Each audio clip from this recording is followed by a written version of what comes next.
Have you ever wondered how you can grow your own food at home? In this year of 2024, it's a question more pertinent than ever. With the world seemingly spinning faster, it's easy to overlook the simple pleasures life offers. One of those pleasures is home gardening, a pastime that can nourish not only your body but also your soul. There's a certain magic in planting a seed, nurturing it, and watching it grow into something that can sustain life. It's a cycle as old as time, and yet it's something we can participate in right from our own backyards or balconies. But the wonders of home gardening extend far beyond the joy of watching something grow. Imagine walking into your garden and picking fresh, ripe tomatoes for your salad, or pulling crisp green lettuce leaves straight from the soil. The flavor, the freshness, the satisfaction of knowing you grew it yourself, it's incomparable. Home gardening allows us to eat healthier, fresher, and tastier produce, all while saving money. It's a win-win situation, wouldn't you agree? But it's not just about the cost savings, or even the superior taste. Home gardening has a therapeutic quality that's hard to put into words. It grounds us, connects us with nature, and puts us in touch with the rhythms of life. Plus, there's the pride of accomplishment. There's nothing quite like the feeling of serving a meal made with vegetables you grew yourself. Today, we're going to embark on an exciting journey. We'll guide you through the process of starting your very own home garden. We'll discuss choosing the right spot, preparing the soil, planting the seeds, watering, fertilizing, dealing with pests, and finally, harvesting your vegetables. We'll also touch on the best crops to grow in any season, making home gardening a year-round activity. By the end of this video, you'll have a clear idea on how to start your home garden. So let's roll up our sleeves, get our hands a little dirty, and explore the incredible world of home gardening together. The first step to successful home gardening is choosing the right space and preparing the soil. It's a bit like setting the stage for a grand performance. Only here, the stars of the show are your vegetables. Let's start by choosing the right space. It's important to remember that most vegetables love the sun, so you'll need a spot that gets at least 6 hours of direct sunlight each day. If you're in the northern hemisphere, a south-facing space is usually a good bet. But don't worry if you're working with a small space or even a balcony. Container gardening can be just as productive. Now onto the soil. Think of it as the foundation of your garden. Just like building a house, you need a strong foundation for your plants to thrive. The first thing you'll want to do is check the drainage. Vegetables don't like to have wet feet, so you'll need soil that drains well. You can test this by digging a hole about a foot deep, filling it with water, and timing how long it takes to drain. Ideally, it should drain within an hour. Next, let's talk about the type of soil. There are 3 main types: sandy, silt, and clay. Each has its pros and cons, but most vegetables prefer a loamy soil, which is a balanced mix of all 3. If you're unsure about your soil type, don't hesitate to get a soil test. They're inexpensive and can save you a lot of hassle down the line. Once you've determined your soil type, you'll probably need to add some organic matter, like compost or well-rotted manure. This will improve the soil structure, add nutrients, and help retain moisture. Just mix it into the top 6 to 8 inches of soil and you're good to go. Remember, the key to a successful garden is preparation. It's not just about planting a seed and hoping for the best. It's about creating the perfect environment for your plants to grow and thrive. With the right space and soil, you're ready for the next step. Now that your space is ready, it's time to plant your seeds. The process of planting seeds is like starting a new journey. You're taking these tiny, seemingly lifeless objects and giving them the opportunity to grow into something beautiful and nourishing. First, you'll want to create small holes in your prepared soil. Now, the depth of these holes will depend on the size of the seeds you're planting. Generally speaking, the seed size will dictate the depth at which you plant it. A good rule of thumb is to plant the seed 2 to 3 times as deep as its diameter. If you're unsure, the seed packet usually provides guidance. Spacing is another important factor to consider when planting your seeds. You want to give each plant enough room to grow without overcrowding its neighbors. This ensures that each plant gets the nutrients and light it needs to thrive. Remember, your plants will grow larger than their initial tiny seedlings, so plan for their mature size. Now let's discuss some beginner-friendly vegetables to start your home garden. First, we have radishes. These little root vegetables are quick to sprout and ready to harvest in about 4 weeks.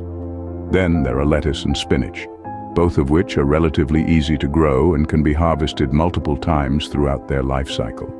And if you're looking for something a bit more substantial, try your hand at growing zucchinis or tomatoes. These plants are a little more demanding, but the payoff is worth it when you're enjoying fresh, homegrown produce.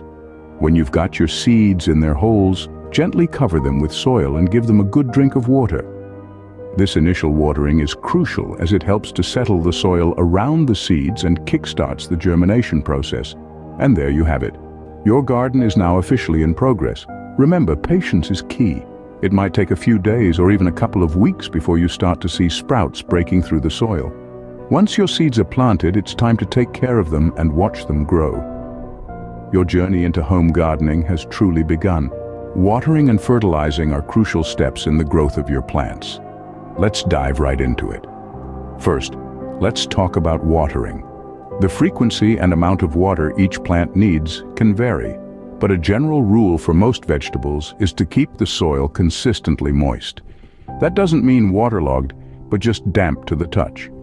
You can check this by sticking your finger about 1 inch into the soil.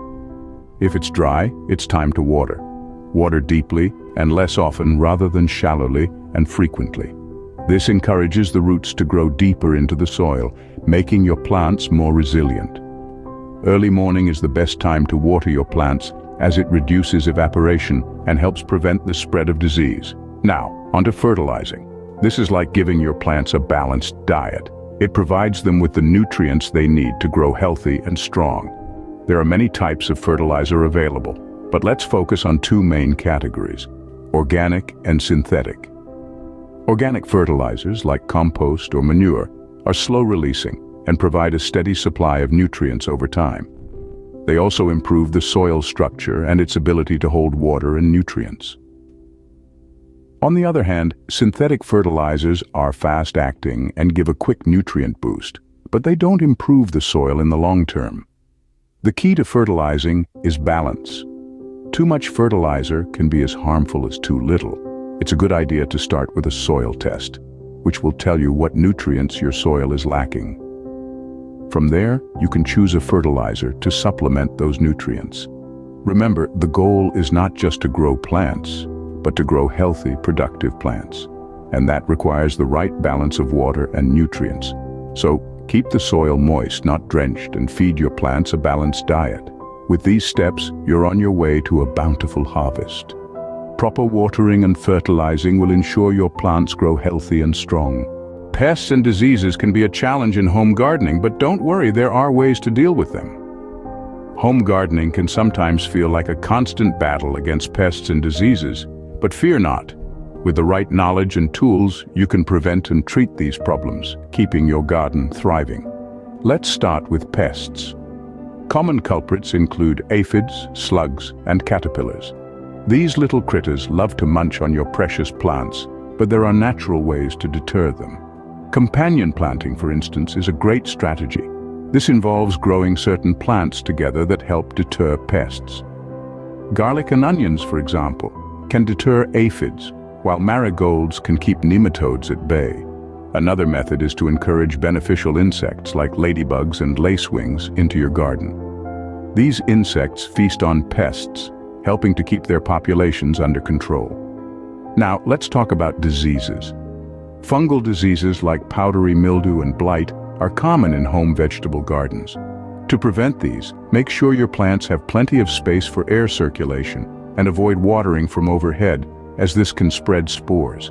If you do spot signs of disease like discolored leaves or stunted growth, remove the infected parts immediately to prevent it from spreading. What if prevention isn't enough? Well, there are organic treatments available. Neem oil, for example, is a natural insecticide that can help control pests and diseases. Just mix a small amount with water and spray it onto your plants. Remember though, always test a small area first to make sure it won't harm your plants. Keep in mind it's completely normal to have some pests and diseases in your garden. They're part of the ecosystem. The goal isn't to eradicate them entirely, but to keep them at manageable levels so your plants can still thrive. With these tips, you can keep your plants healthy and pest-free. Remember, the secret to a successful garden is not just about growing plants, but also about understanding and managing the complex web of life that exists in your little patch of green. The most exciting part of home gardening is harvesting your own vegetables. It's a moment of satisfaction that comes from patience, hard work, and a bit of tender, loving care. Let's talk about the right time to harvest, which can vary considerably depending on the type of vegetable. As a rule of thumb, vegetables are best picked when they are young and tender, as this is when they are at their tastiest and most nutritious. Take leafy greens like lettuce or spinach, for example.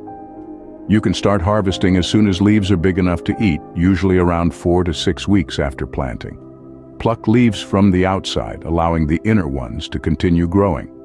For root vegetables like carrots and beets, you can feel the top of the root just beneath the soil to gauge its size. If it seems big enough, gently pull one out to check. Tomatoes, peppers, and eggplants are best when they've fully colored up, but are still firm when lightly squeezed. Cucumbers and zucchinis are tastiest when small and tender. If they get too big, they can become bitter and seedy.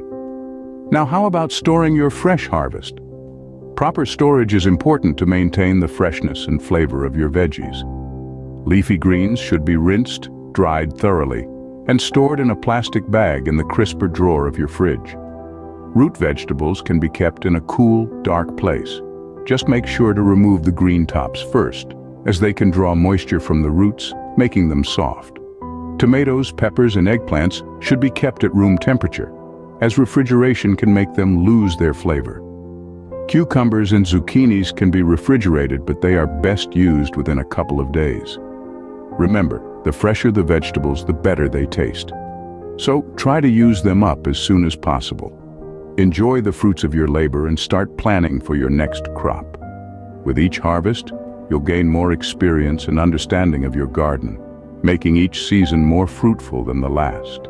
So there you have it, a step-by-step guide to growing your own vegetables at home. We've journeyed together through the verdant world of home gardening, from inception to harvest, and every crucial step in between. We started by choosing the right space. Remember, even a small patch can yield a surprising amount of food when managed well. Preparing the soil was our next task, ensuring it was rich and fertile, ready to nourish the seeds we were about to plant. Planting the seeds, the humble beginnings of our future bounty, was our next step. We learned that each vegetable has its own ideal planting conditions, and that understanding these can make all the difference in the success of our garden. Watering and fertilizing were our next focus. We discovered that, like people, plants too have their own dietary needs. We learned to provide our plants with the right amount of water and nutrients to help them grow strong and healthy. We then looked at how to deal with pests and diseases. We learned that while these challenges can seem daunting, they are merely a part of the natural cycle and can be managed effectively with a little knowledge and care. Finally, we arrived at the joyful task of harvesting, the moment when all our hard work and patience pays off, as we collect the fruits, or rather vegetables, of our labor. But remember, the journey doesn't end here.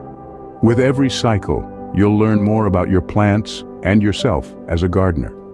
You'll discover new techniques, face new challenges, and reap new rewards. Growing your own food at home is more than just an economical choice or a path to better health. It's a connection to the earth, an exercise in patience, and a testament to the incredible power of nature. It's a rewarding hobby that nurtures not just your body, but also your mind and spirit. Remember, home gardening is not only economical and healthy, but it's also a fun and rewarding activity. Happy gardening!